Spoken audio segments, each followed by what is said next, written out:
Good morning दोस्तों। आज हम 71 बीपीएससी क्लास पीटी बीपीएससी घटना चक्र क्लास 1 का करने जा रहे हैं पूर्वावलोकन। जो 71 बीपीएससी प्री का क्वेश्चन विथ आंसर से 39 क्वेश्चन विथ आंसर तक का है और ये एग्जाम के दृष्टिकोण से काफ़ी महत्वपूर्ण है। और ये 71 बीपीएससी क्वेश्चन में काफ़ी क्वेश्चन रिपीटेड पूछा जाता है, जो कि 80% का एवरेज रहता है कि क्वेश्चन इससे आता है। तो चलिए देखते हैं आज। और ये चैनल को ज़्यादा से ज़्यादा शेयर और सब्सक्राइब करिए। अब कमेंट करिए कुछ भी और पूछना हो तो चलिए आज से देखते हैं बीपीएससी पूर्वावलोकन।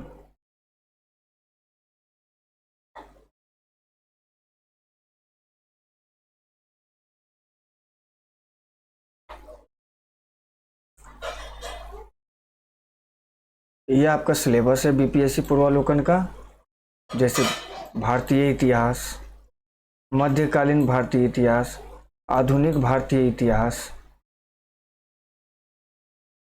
भारतीय राज्य व्यवस्था, भूगोल, विश्व का भूगोल, भारतीय अर्थव्यवस्था, विज्ञान, रसायन विज्ञान, जीव विज्ञान, भौतिकी विज्ञान, बिहार राज्य से संबंधित, करंट अफेयर्स का आपका एडिटोरिया, ये सबसे कराया जाएगा क्योंकि ये पहले का क्वेश्चन है। तो करंट अफेयर्स में ज़्यादातर रिपीटेड क्वेश्चन नहीं पूछा जाता, तो उसके लिए आपको एडिटोरिया एंड अदर बुक का करंट अफेयर्स करेंगे और इसमें गणित का भी क्वेश्चन करेंगे, क्वेश्चन विथ आंसर। तो चलिए आज स्टार्ट करते हैं भारतीय इतिहास, प्राचीन भारत का इतिहास, पाषाण काल। क्वेश्चन नंबर फर्स्ट, भारत में पशुपालन एवं कृषि के प्राचीनतम साक्ष्य प्राप्त हुए हैं कहाँ से? तो मेहरगढ़ से। पहला का डी होगा। चलिए इसका विस्तृत रूप भी देखते हैं। भारतीय उपमहाद्वीप में पशुपालन एवं कृषि का प्राचीनतम स्थल मेहरगढ़ को माना जाता है, जो 7000 से 5500 ईसा पूर्व के मध्य मानव बसाव का क्षेत्र था। नवीनतम खोजों के आधार पर भारतीय उपमहाद्वीप में प्राचीनतम कृषि साक्ष्य वाला स्थल उत्तर प्रदेश के संत कबीर नगर जिले में स्थित लहुरा देव है। यहाँ से 9000 से ईस्वी पूर्व से 7000 ईस्वी पूर्व तक का के मध्य चावल के साक्ष्य प्राप्त हुए। उल्लेखनीय है कि इस नवीनतम खोज के पूर्व भारतीय उपमहाद्वीप का प्राचीनतम कृषि साक्ष्य वाला स्थल मेहरगढ़ पाकिस्तान के बलूचिस्तान में स्थित है। यहाँ से 7000 ईस्वी पूर्व के गेहूं के साक्ष्य मिले। इसके साथ ही चावल के साक्ष्य वाला स्थल कोल्डी हवा प्रयागराज जिले में बेलन नदी के तट पर स्थित है। यहाँ से 6500 ईस्वी पूर्व के धान की भूसी के साक्ष्य मिले माना जाता है।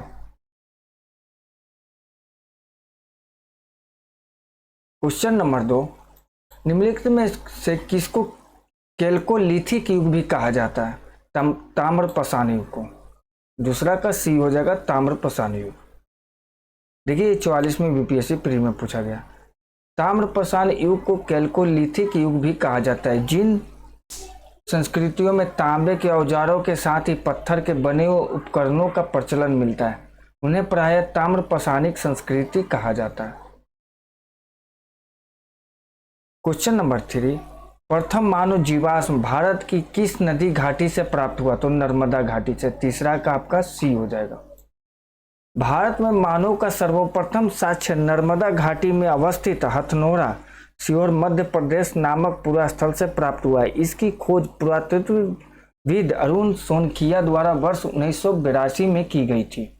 दोस्तों इसी के साथ आप कमेंट भी करिएगा अगर कुछ साउंड वगैरह सा चाहे कुछ और रिलेटेड पूछना हो तो, और चैनल को ज़्यादा से ज़्यादा शेयर करिए दोस्तों तक।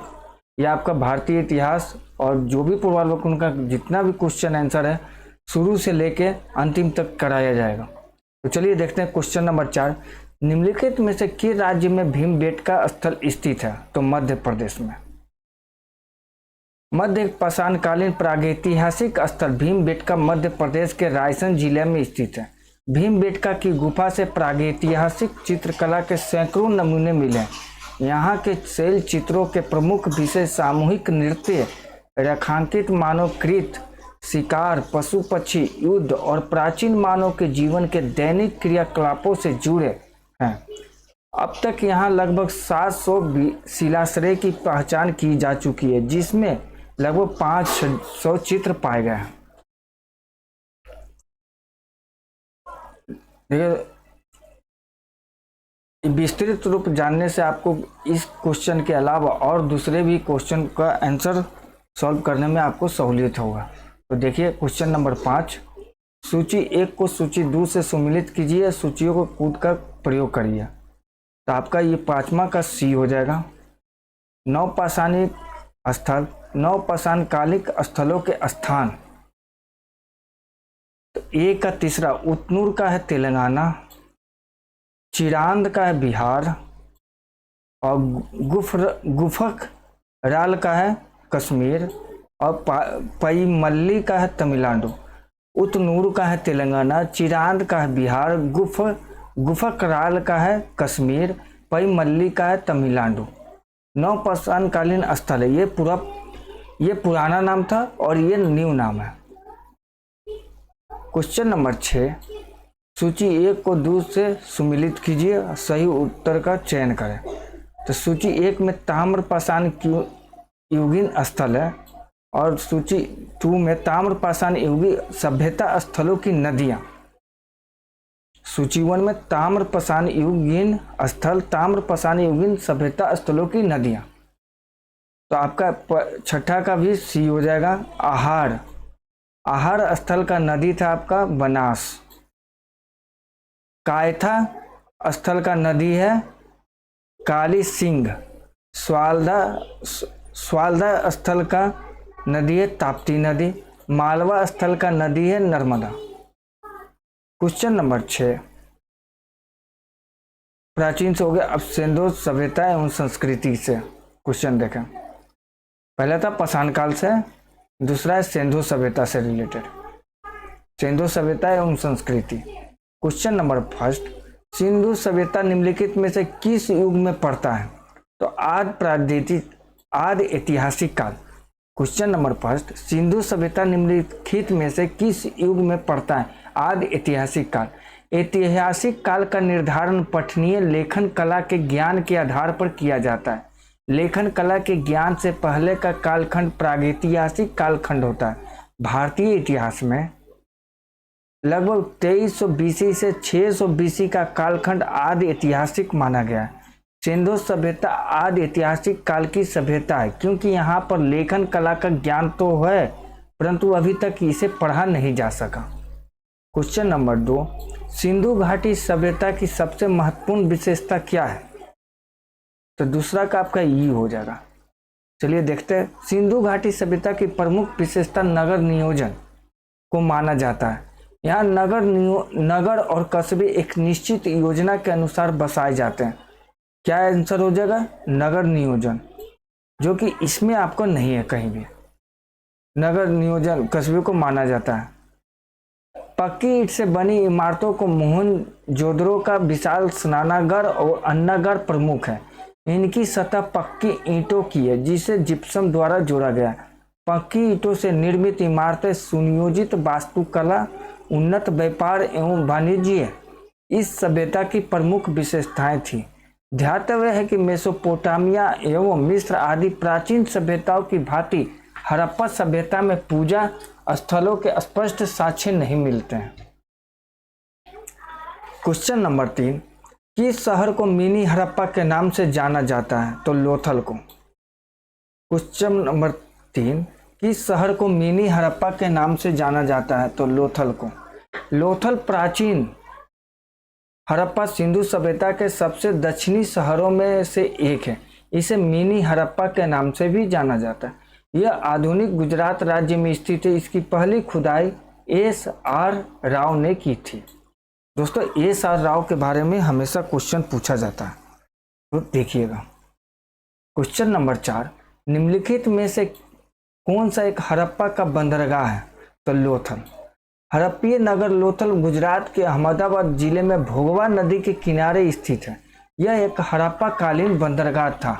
यहाँ से गोदीवारा के साक्ष्य प्राप्त हुए हैं।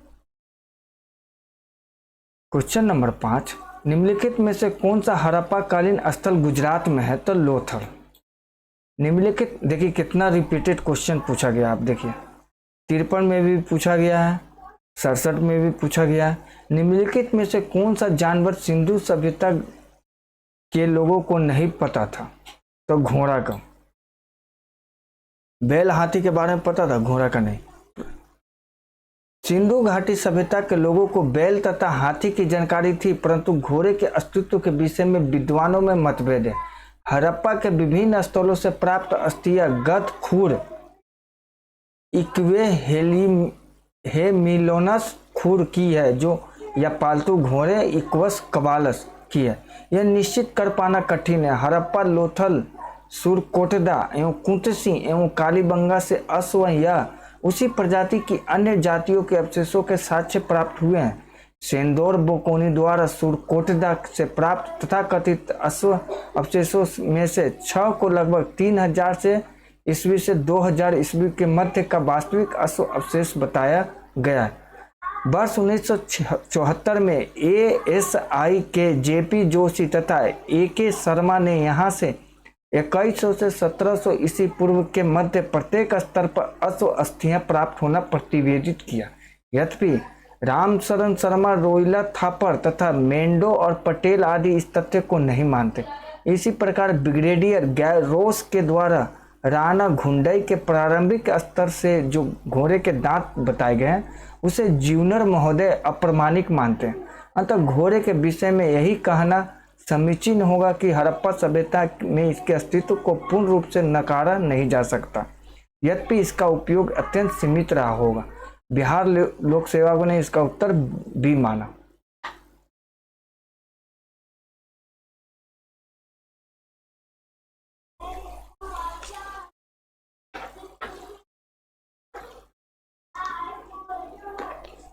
क्वेश्चन नंबर 7, निम्नलिखित में से किस हड़प्पाकालीन स्थल से टेराकोटा का हल प्राप्त हुआ है?